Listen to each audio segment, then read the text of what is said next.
अभी मजा आएगा ना भिड़ो। लेकिन एक सेकंड, आज तुम्हारी हलफ बर्दारी का दिन है बाढ़ में गई अलग बर्दारी। और आज के दिन भी तुम माँ के पास आने के बजाय अपनी फुफ्फी के कमरे में चले गए। क्या करूं, भूख लगी हुई थी। मैं नहीं मानता। चला गया फुप्पो के पास बिरयानी खाने, अच्छा, क्योंकि उनके हाथ में जायका ही बहुत है। खाओ माँ कसम। और आपके हाथ में बैगन। जायका नाम की तो चीज ही नहीं है कोई।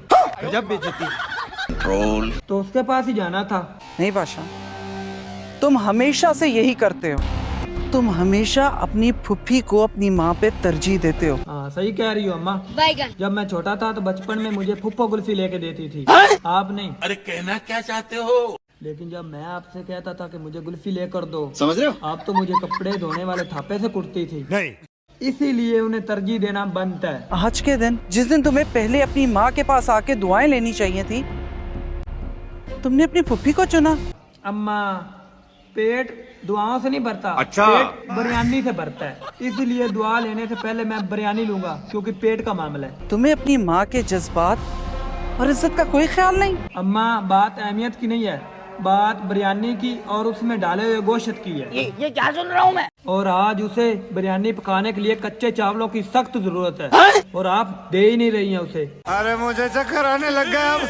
जिसकी वजह से वो बहुत दुख और तकलीफ में है, और वो तो आपको नजर ही नहीं आ रहा। तो ये दुख और तकलीफ उसने खुद चुनी है। आपको पता है? नहीं। आपके कच्चे चावल ना देने की वजह से उसने अपने आप को कमरे में बंद कर लिया है। हमने नहीं, बल्कि खुद उसने अपने आप को जबरदस्ती उस कमरे में बंद किया है। आपको पता है तुम्हारा सबसे बड़ा मसला क्या है? अरे कहना क्या चाहते हो? कि आप जब भी मुंजी छना कर लाती हैं, कच्चे चावलों को टैंकी में डाल लेती हैं और उस पर ताला लगा देती हैं। और जब अम्मा पुप्पो कच्चे चावल लेने आती है, बैगन। नहीं देती और झूठ बोलकर लड़कर उसे वापस भेज देती हो। कंट्रोल।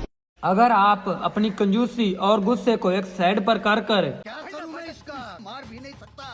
देखें तो दुनियादारी का आपको पता चलेगा। इस सज्जन को क्या तकलीफ है भाई?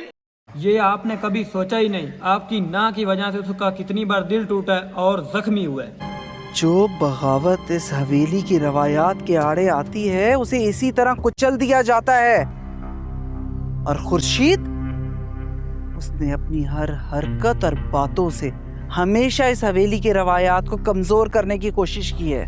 अम्मा, क्या हुआ कि फुप्पो ने एक बार आपकी इजाजत के बगैर टैंकी में से कच्चे चावल निकाल लिए। गलती तो निशान से ही होती है ना। अच्छा, आपने तो उस गलती का बैगन। जनाजा ही निकाल दिया। बात तो सही है।